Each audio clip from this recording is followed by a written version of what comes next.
Sir, doctor Babasaheb Ambedkar గారిపై అమిత్ షా గారు చేసిన వ్యాఖ్యలు దేశం మొత్తం దుమారం రేపుతుంది. దీనిపై ఆంధ్రప్రదేశ్ ముఖ్యమంత్రి చంద్రబాబు నాయుడు గారి స్టాండ్ ఏంటి సార్? ఇది ఈ జరిగిన సంఘటన చాలా దురదృష్టకరమైన సంఘటన అండి. అది పార్లమెంట్లో జరిగింది. పార్లమెంట్లో లోపలేమో అమిత్ షా గారు ఏదో వ్యాఖ్యలు చేశారు. దాని మీద కాంగ్రెస్ పార్టీ సహజంగానే మరి రిటార్డ్ ఇస్తుంది కాబట్టి అది పొలిటికల్గా వాళ్ళు చేసుకుంటున్నారు. కానీ అంబేద్కర్ గారిని ఇన్వాల్వ్ చేయడం అనేది విషాదం. ఏది ఏమైనా పార్లమెంట్ ఆవరణలో కూడా కాంగ్రెస్ బీజేపీ ఎంపీలు కొట్టుకున్నారు. అందులో బీజేపీ ఎంపీలకు కూడా ఇద్దరికి గాయాలు తగిలినాయి అనేది కేసు కూడా మరి రాహుల్ గాంధీ గారి మీద ఎఫ్ఐఆర్ కూడా రిజిస్టర్ అయింది. ఇది విషయం. ఈ విషయం మీద కేజ్రీవాల్ గారు నితీష్ కుమార్ గారిని మరి చంద్రబాబు నాయుడు గారిని, ఆంధ్రప్రదేశ్ ముఖ్యమంత్రి చంద్రబాబు నాయుడు గారు, బీహార్ ముఖ్యమంత్రి నితీష్ కుమార్ గారు, వీరిద్దరి సపోర్ట్ తోటే కేంద్రంలో భాజపా ప్రభుత్వం నడుస్తుంది. ఆ డబుల్ ఇంజిన్ సర్కార్ నిలబడింది అని అంటే కారణం వీళ్ళిద్దరు, లేకపోతే లేదు, మెజార్టీ లేదు. కాబట్టి మీరిద్దరూ బాబాసాహెబ్ అంబేద్కర్ మీద భాజపా నాయకుడు ఇలా వ్యాఖ్యలు చేశారు కాబట్టి మీరు ఉపసంహరించుకోండి అని చెప్పి ఆయన ట్యాగ్ చేయటం జరిగింది. దాంతో సహజంగానే చంద్రబాబు నాయుడు గారికి ఏదో ఒక స్టాండ్, మీరు అడిగినట్లు అని, మీ స్టాండ్ ఏంటి, నేషనల్లో అది ఒకటి జరిగింది, మీ స్టాండ్ ఏంటి అని అడగటం జరిగింది. చంద్రబాబు నాయుడు గారికి కూడా బాబాసాహెబ్ అంబేద్కర్ మీద అపారమైన గౌరవం ఉంది. ఆయన కూడా చాలా పెద్ద స్టాచ్యూని అక్కడ, ఒక స్మృతివనాన్ని ఆయన ప్లాన్ చేయటం జరిగింది. ఆయన ఒక పెద్ద స్టాట్యూని కూడా అక్కడ ఏర్పాటు చేయడం జరిగింది ఆంధ్ర.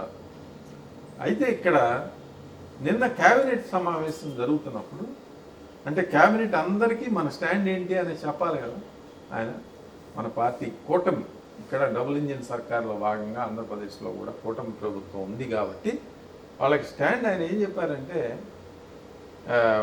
రిటార్డ్ ఇచ్చారు. అంటే అంబేద్కర్ని నిజంగా గౌరవించింది ఎవరు,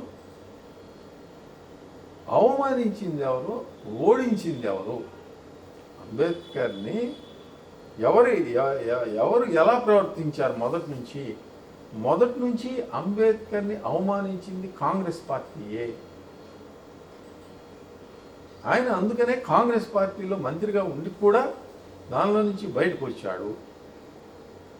తర్వాత అంబేద్కర్ గారిని గౌరవించింది విపి సింగ్ గారు. విపి సింగ్ గారు ఎవరు?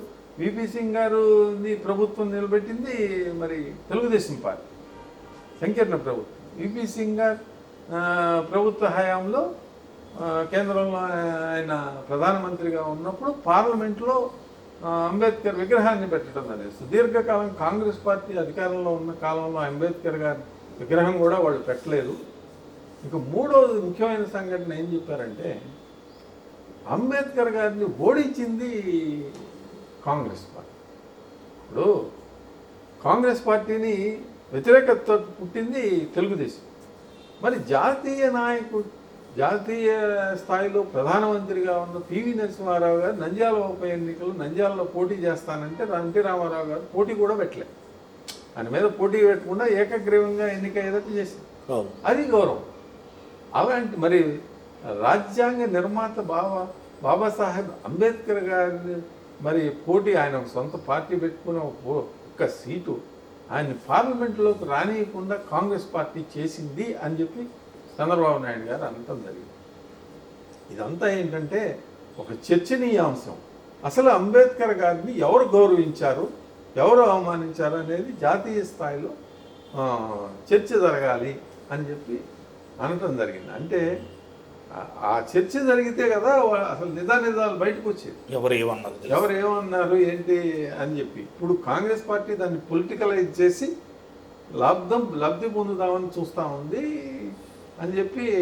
నిజంగా బాబాసాహెబ్ అంబేద్కర్ గారు మరి జాతికి ఎంతో ఉన్నతమైన రాజ్యాంగాన్ని రచించి నిర్మించిన వ్యక్తి. ఆయన పడిన కష్టాలు ఇండిపెండెన్స్ తర్వాత, రాజ్యాంగం వచ్చిన తర్వాత కూడా ఆయన మంత్రిగా ఆయన ఏముంది, నెహ్రూ గారి మాటలు వింటూ ఉంటే నిజంగానే మంత్రిగా కొనసాగి ఉండేవాళ్ళు కదా. ఏదో ఒక అలయన్స్ పెట్టుకుని అంటే ఆయన వ్యక్తిత్వం అలాంటిది కాదు. ఆయన ఉన్నత భావాలు, ఉన్నత వ్యక్తిత్వం కలిగిన వ్యక్తి. మరి అలాంటి వ్యక్తిని మీరు ఓడించారు, మీరు మంత్రివర్గంలో నుంచి తొలగేట్టు మీరు క్రియేట్ చేశారు పరిస్థితుల్ని అని చెప్పి చంద్రబాబు నాయుడు గారు కాంగ్రెస్ పార్టీని విమర్శించడం జరిగింది. మరిన్ని అప్డేట్స్ కోసం మా కాయ్ టీవీని సబ్స్క్రైబ్ చేసుకోండి. మా వీడియో కనుక మీకు నచ్చినట్లయితే లైక్ చేయండి, షేర్ చేయండి. మీ విలువైన అభిప్రాయాలను కామెంట్ బాక్స్లో తెలియజేయండి.